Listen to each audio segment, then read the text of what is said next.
Hello दोस्तों, स्वागत है आपका अपने चैनल करियर टेक फंडा में। मैं खुशबू और आज की इस वीडियो में हम लाए हैं CITS एंट्रेंस एग्जाम के रिगार्डिंग जो आपका फैशन डिज़ाइन टेक्नोलॉजी का प्रीवियस ईयर का मॉडल पेपर सॉल्व कराया जा रहा है। उसी के अंतर्गत ये आज की हमारी चौथी क्लास है। इससे पहले की 3 क्लासेस हो चुकी हैं जिसे आप हमारे प्लेलिस्ट में जाकर चेक कर सकते हैं।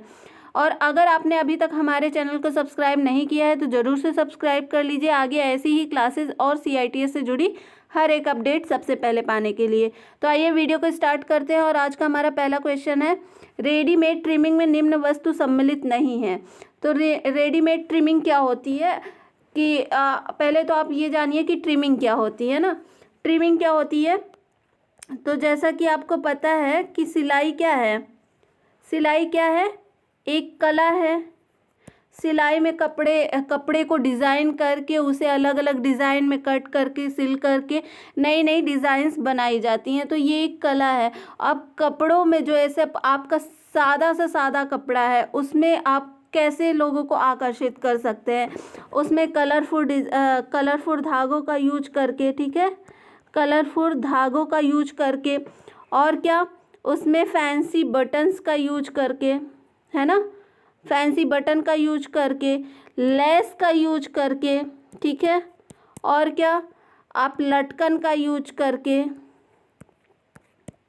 और जो आपकी नदी में सेल्स पाई जाती हैं ना, सीप जिसे कहते हैं, उसका यूज करके आप क्या कर सकते हैं, कपड़ों को और आकर्षित बना सकते हैं, आकर्षक बना सकते हैं, कपड़ों को और सुंदर बना सकते हैं ना, कपड़ों की सुंदरता को बढ़ा सकते हैं, उसकी खूबसूरती को बढ़ा सकते हैं।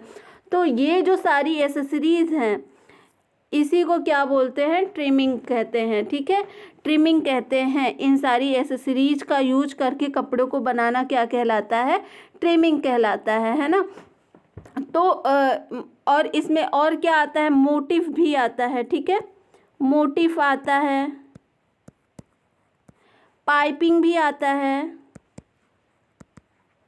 तो ये सब क्या है, ट्रिमिंग एसेसरीज है। इनका यूज करके आप कपड़ों की सुंदरता को बढ़ा सकते हैं और वो सस्ता से सस्ता कपड़ा आप महंगे दामों पर बेच सकते हैं इन सभी एसेसरीज का यूज करके।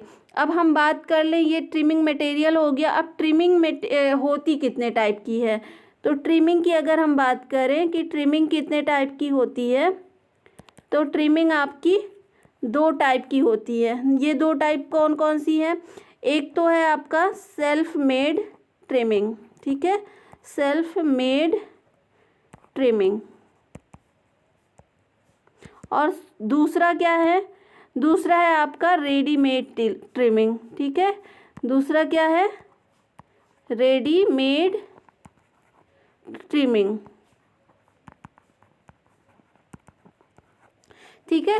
तो ये 2 टाइप की आपकी ट्रिमिंग होती है। अब सेल्फ मेड में ट्रिमिंग में क्या है, ये जो है हाथ से बनाई जाती है। जो सेल्फ मेड ट्रिमिंग होती हैं, जो एसेसरीज होती हैं, वो हाथ से बनाई जाती हैं। जैसे अब इसके अंतर्गत कौन कौन क्या क्या आता है, तो जैसे आपने कढ़ाई कर लिया, ठीक है, हाथों से कढ़ाई कर लिया, और पेंटिंग कर लिया कपड़ों पे, ठीक है, पेंटिंग कर लिया, और क्या कर लिया, स्मोकिंग कर लिया, हनीकॉम्ब कर लिया, डार्ट्स लगा लिया, प्लीट्स लगा लिया।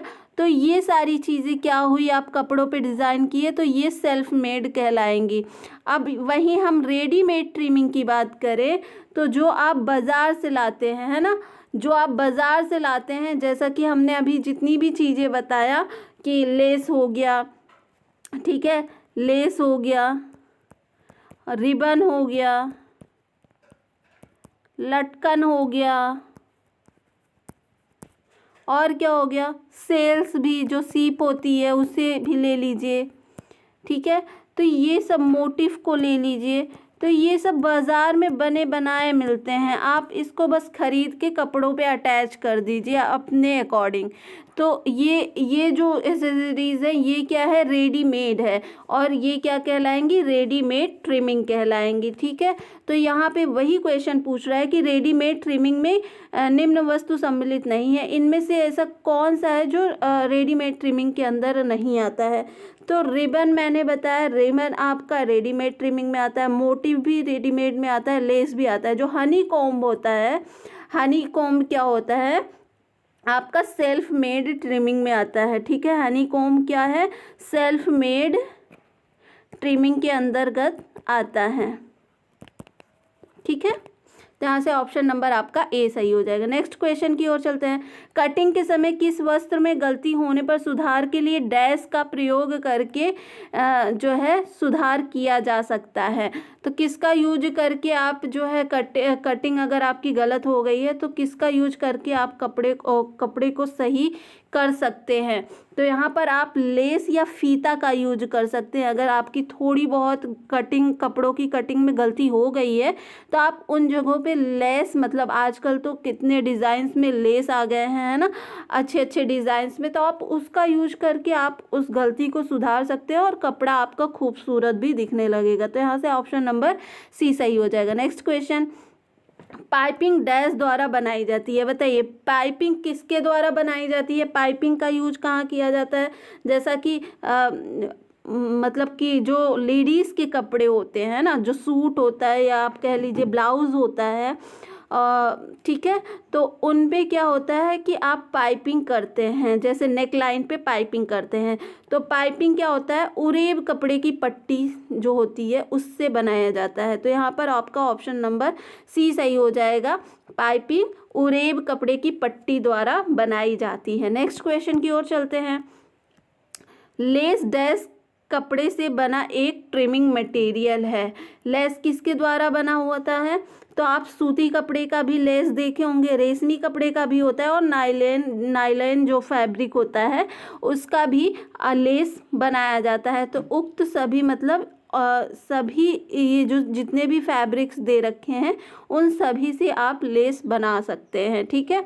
नेक्स्ट क्वेश्चन की ओर चलते हैं। रिबन डैश कपड़े के प्रायः नहीं बनाए जाते हैं। जो रिबन होता है वो किस कपड़े से प्रायः नहीं बनाया जाता है, किस फैब्रिक से नहीं बनाया जाता है। तो ये रिबन आपका जो वुलन होता है, ऊनी होता है, उससे भी बन सकता है, साटन कपड़ा जो होता है उससे भी बन सकता है और नायलॉन से भी बन सकता है। बट जो टफाटा फैब्रिक होता है, ठीक है, टफाटा फैब्रिक जो होता है उससे आप रिबन को नहीं बना सकते हैं, ठीक है। तो ये टफाटा क्या होता है, ये एक क्रिस्प और लाइट वेट फैब्रिक होता है। क्या होता है, क्रिस्प और लाइट वेट, मतलब बहुत ही हल्का जो होता है इसका वेट होता है, ठीक है, लाइट फैब्रिक होता है।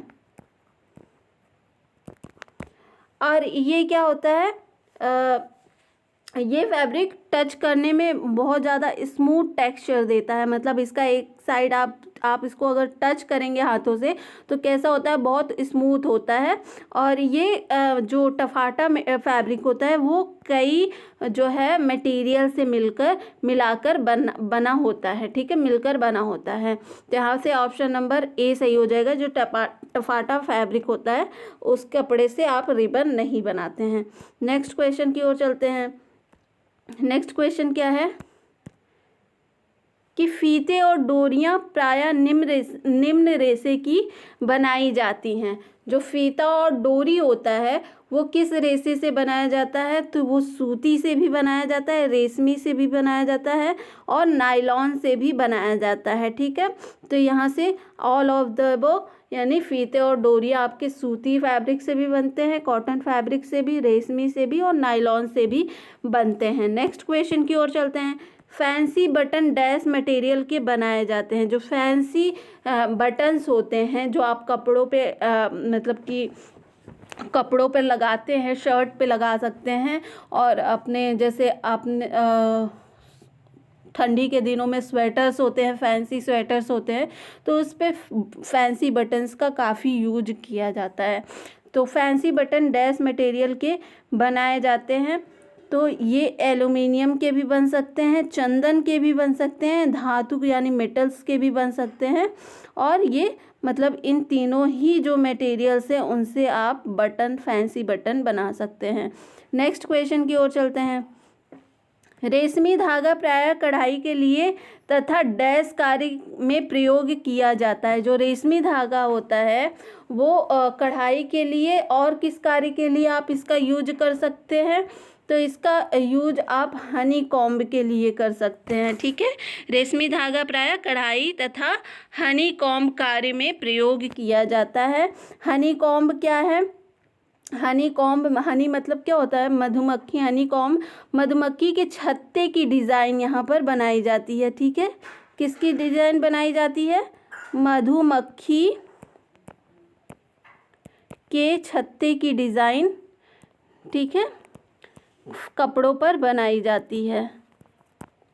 तो यहाँ से ऑप्शन नंबर आपका सी सही हो जाएगा। नेक्स्ट क्वेश्चन, कौन सी रेखा फोर्स और ब्यूटी की रेखा होती है? कौन सी रेखा फोर्स और ब्यूटी की रेखा कहलाती है? तो ये जो कर्व लाइंस होती हैं, कर्व रेखा होती है, वो फोर्स और ब्यूटी की रेखा कहलाती है, ठीक है। ऑप्शन नंबर सी सही हो जाएगा। कूल कॉम्बिनेशन को क्या संदर्भित करता है?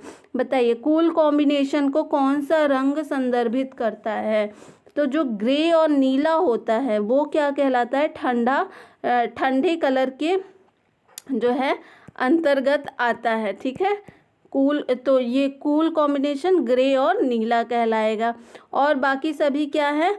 गर्म, जो ये कॉम्बिनेशंस हैं वो गर्म कॉम्बिनेशंस के अंतर्गत आते हैं। मतलब गुलाबी नीला, ये गुलाबी क्या हो गया आपका? गर्म रंग में आ गया, नीला आपका ठंडा है, तो ये कॉम्बिनेशन सही नहीं है। भूरा और हल्का पीला, तो पीला आपका गर्म रंग में आ गया, तो ये भी कॉम्बिनेशन नहीं सही है, ठीक है। जो ग्रे और नीला है ये दोनों ही ठंडे रंग हैं, तो ये कूल कॉम्बिनेशन में आता है। ऑप्शन नंबर यहाँ पर ए सही हो जाएगा। नेक्स्ट क्वेश्चन की ओर चलते हैं। एक ड्रेस फॉर्म पर कपड़ा रखकर एक पैटर्न बनाना डैश का एक उदाहरण है। बताइए, एक ड्रेस फॉर्म पर कपड़ा रखकर फॉर्म पर कपड़ा रखकर एक पैटर्न बनाना डैश का एक, किसका एक उदाहरण है? तो ये ड्रेपिंग का एक उदाहरण है, ठीक है। कपड़ा रखकर पैटर्न बनाना, तो ये ड्रेपिंग क्या होता है? ड्रेपिंग होता है वह तकनीकी है जिसके द्वारा क्या करते हैं? डिज़ाइनर किसी ड्रेस को बनाने के लिए एक डमी का यूज करते हैं, ठीक है। डमी का यूज करके आप यहाँ पर फैब्रिक को लगा के उसको पिन द्वारा अरेंज करके उसका एक मॉडल तैयार कर लेते हैं, एक मतलब स्ट्रक्चर बना लेते हैं जो भी आप कपड़ा डिज़ाइन कर रहे हैं, ठीक है।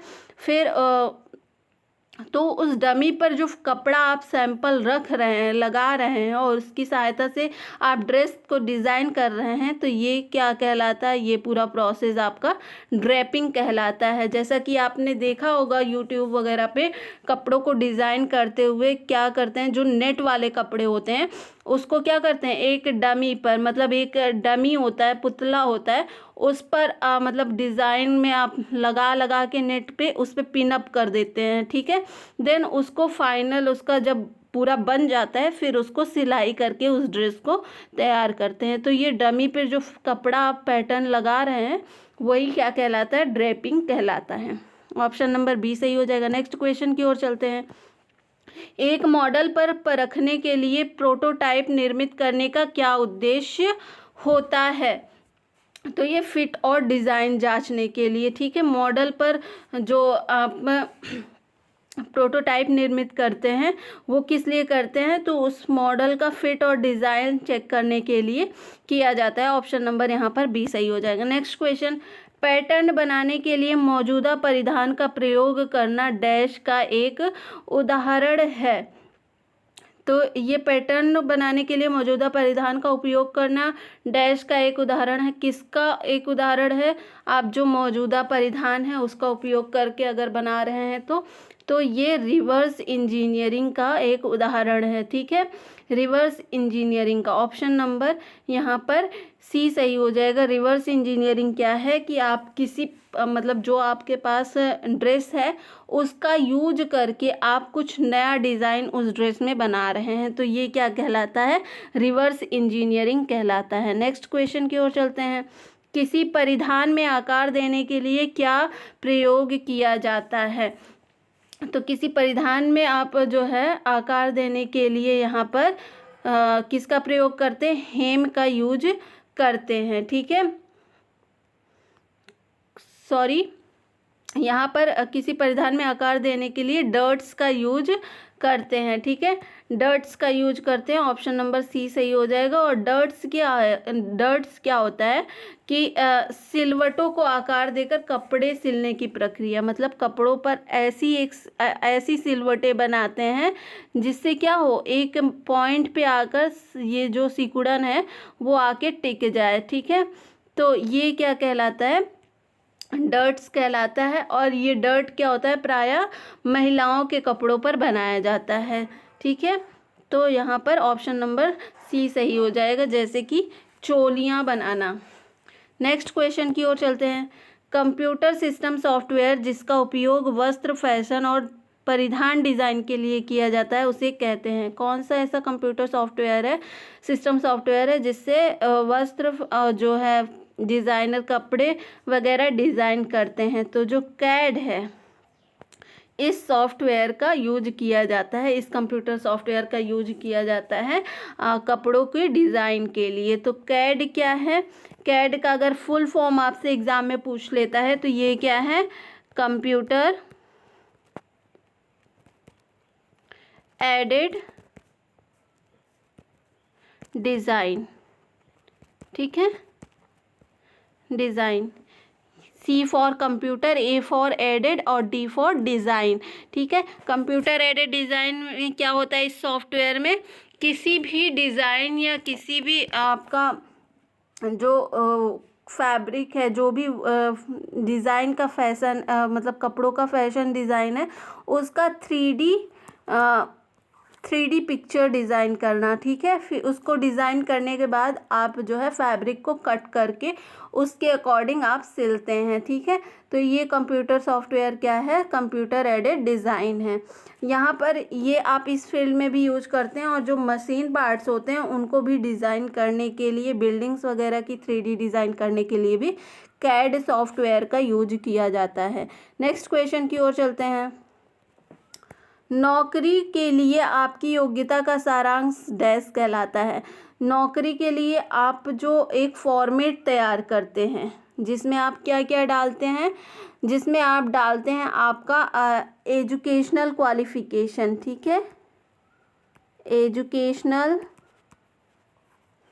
क्वालिफिकेशन दर्शाते हैं, और क्या दर्शाते हैं, अपनी स्किल को दिखाते हैं कि हमारे पास ये स्किल है, और क्या दिखाते हैं, अपना एक्सपीरियंस दिखाते हैं। ठीक है, और यहाँ पर अपना नेम, मोबाइल नंबर हो गया, ईमेल आईडी हो गया, ये सब एक अपना एक फॉर्मेट पे दिखाना, ये क्या कहलाता है, बायोडाटा कहलाता है, जो कि आप नौकरी के लिए अपना तैयार करते हैं। इसे ही क्या बोलते हैं, रिज्यूमे भी बोलते हैं। ठीक है, तो ऑप्शन नंबर यहाँ पर सी सही हो जाएगा। नेक्स्ट क्वेश्चन, पौधे और पशु स्रोतों से प्राप्त रेशे क्या होते हैं? जो पौधे से प्राप्त होते हैं और पशुओं से प्राप्त होते हैं वो क्या होते हैं, प्राकृतिक रेशे होते हैं, नेचुरल रेशे होते हैं। ऑप्शन नंबर यहाँ पर ए सही हो जाएगा। नेक्स्ट क्वेश्चन, फैब्रिक का दूसरा नाम क्या है?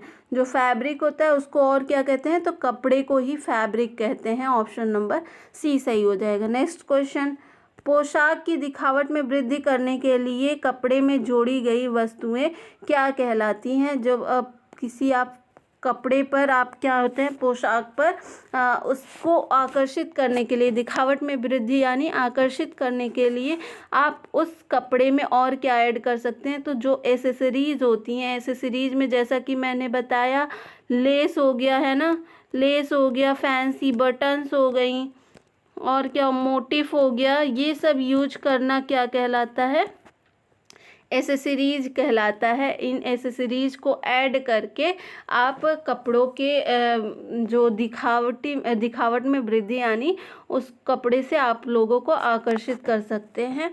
ठीक है, ऑप्शन नंबर ए सही हो जाएगा। नेक्स्ट क्वेश्चन, वे रंग जो एक कलर व्हील पर एक दूसरे के बराबर में होते हैं। वे रंग कौन, जो एक जो कलर व्हील पर एक दूसरे के बराबर होते हैं, तो ये अनुरूप रंग योजन कहलाते हैं। ठीक है, क्या कहलाते हैं? अनुरूप रंग योजन। अब ये क्या है? अनुरूप रंग योजना क्या है? तो ये सामंजस्यपूर्ण रंगों का उपयोग करता है ये अनुरूप रंग योजन। और जो कलर व्हील होता है, ठीक है, क्या होता है? कलर व्हील होता है, पर एक दूसरे से क्या होते हैं? ये कलर एक दूसरे से सटे होते हैं, एक दूसरे के आसपास होते हैं। जैसे इस रंग योजन को अक्सर प्राकृतिक दृश्यों में देखा जाता है। जो अनुरूप रंग योजन होते हैं इनको कहाँ? अक्सर प्राकृतिक दृश्यों से क्या मतलब है?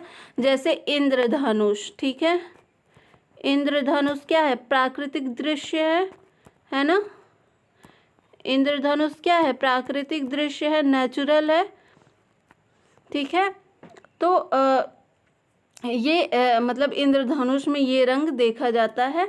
और ये जो कलर कॉम्बिनेशन होता है, जो इंद्रधनुष में जितने कलर होते हैं उनका कॉम्बिनेशन क्या होता है? शांत होता है, आरामदायक होता है, शांतिपूर्ण भाव और आदर्श रंग योजन ये कहलाते हैं, ठीक है। और ये इंद्रधनुष में जैसा कि आपको पता है कितने रंग होते हैं? 7 रंग होते हैं।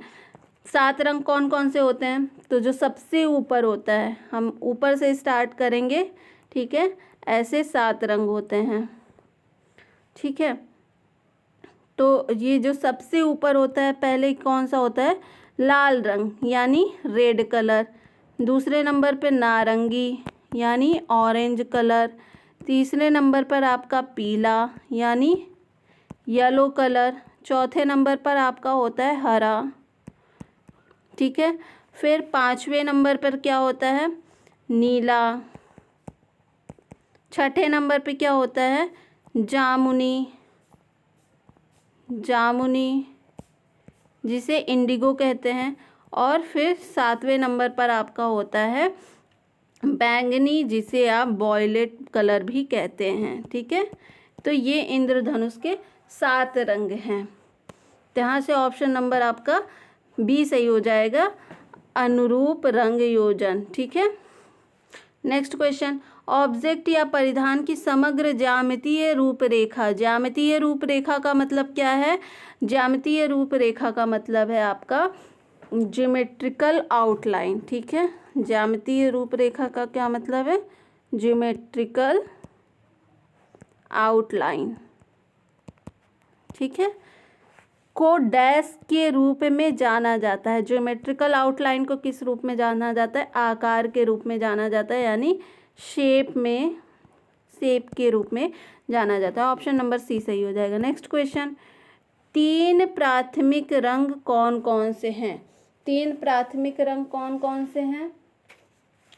तो ये 3 प्राथमिक रंग आपका किस में आते हैं? लाल, नीला और हरा। ऑप्शन नंबर सी सही हो जाएगा, ठीक है। अब यहाँ पर हम रंग की बात कर रहे हैं, तो पहले आप रंग देख लीजिए, फिर रंग को कितने भागों में विभाजित करते हैं वो हम देख लेंगे, ठीक है। रंग क्या है? तो जो कलर होता है वो क्या होता है? वेव लेंथ की, ठीक है, वेव लेंथ की क्या होता है? वेव लेंथ की एक मेंटल परसेप्शन है। मतलब ये जो कलर होता है ये वास्तव में कुछ नहीं है, ठीक है। ये क्या है? सिर्फ हमारी एक मेंटल परसेप्शन है, एक जो है एक विचार है, बस परसेप्शन है हमारे दिमाग में और कुछ नहीं, ठीक है। लाइट जो है कि लाइट जो है आँख की रेटिना की सहज कोशिकाओं और न्यूरॉन्स इन लाइट्स को क्या करती हैं? मस्तिष्क से जोड़ती हैं, जिससे ये कलर परसेप्शन आपका उत्पन्न होता है। अब अगर हम कलर की बात करें, ठीक है, कलर की बात करें तो ये कितने टाइप के होते हैं? कलर आपके 3 टाइप के होते हैं। प्राथमिक रंग, दूसरा है द्वितीयक रंग, ठीक है, और तीसरा है आपका तृतीयक रंग, ठीक है, तृतीयक रंग, ठीक है। तो ये 3 टाइप के रंग होते हैं। अब प्राथमिक रंग क्या होता है? तो प्राथमिक रंग जिन्हें दूसरे कलर से आप नहीं बना सकते हैं। प्राथमिक रंग क्या होता है? अन्य कलर से मिक्स करके आप नहीं बना सकते हैं। तो इसमें कौन कौन सा आता है? लाल, नीला, और हरा। ठीक है, हरा, ये प्राथमिक रंग के अंतर्गत आते हैं। द्वितीयक रंग क्या होते हैं? द्वितीयक रंग जो प्राथमिक रंग से मिलकर बनते हैं। ठीक है, प्राथमिक रंग से मिलकर जो रंग बनते हैं वो क्या कहलाते हैं? द्वितीयक रंग कहलाते हैं। और जो तृतीयक रंग होते हैं वो प्राथमिक रंग और द्वितीयक रंग के कॉम्बिनेशन से मिलकर बनते हैं। तो यहाँ पर प्राथमिक रंग कौन सा है? लाल, नीला, हरा। ऑप्शन नंबर सी सही हो जाएगा। नेक्स्ट क्वेश्चन की ओर चलते हैं। स्ट्रेट कट वाली पैंट जो पिंडली पर से तंग होती है। पिंडली यानी जो आपका नीचे पैर की एड़ियों के पास से तंग होती है वो क्या कहलाती है? कैप्री कहलाती है। जो मतलब कि अभी कुछ साल पहले तक ये ट्रेंड में ये चल रहा था। तो ऑप्शन नंबर यहाँ पर डी सही हो जाएगा। स्ट्रेट कट वाली पैंट पिंडली से जो तंग होती है वो कैप्री कहलाती है। नेक्स्ट क्वेश्चन है आपका, एक छोटा गोल सपाट कॉलर कौन सा होता है? छोटा गोल सपाट कॉलर कौन सा होता है? तो जो आपका पीटर पैन कॉलर है। ठीक है, ये गोल सपाट कॉलर होता है। यहाँ से ऑप्शन नंबर सी सही हो जाएगा। और पीटर पैन कॉलर कैसा दिखता है? पैन कॉलर आपका कुछ इस तरह से दिखता है। थोड़ा सा ड्राइंग खराब हो सकती है बट आप समझ सकते हैं इसको। ठीक है, ठीक है, जो फ्रॉक वगैरह पे या फिर आप कोई भी आप ड्रेस है, सूट है, उस पे ये कॉलर चलता है। ठीक है, तो ये क्या है? पीटर पैन कॉलर कहलाता है। ठीक है,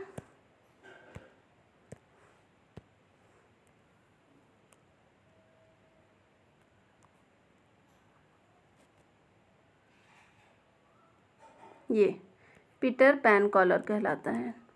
तो यहाँ से ऑप्शन नंबर आपका सी सही हो जाएगा। नेक्स्ट क्वेश्चन, फैशन चक्र के किस स्तर पर स्टाइल को पूरी तरह से अवांछनीय माना जाता है? ठीक है, अवांछनीय माना जाता है।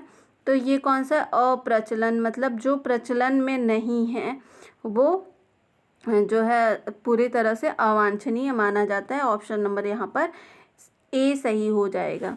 तो आज की क्लास के लिए बस इतना ही। मिलते हैं नेक्स्ट वीडियो में नई क्लास के साथ। तब तक के लिए बहुत बहुत धन्यवाद।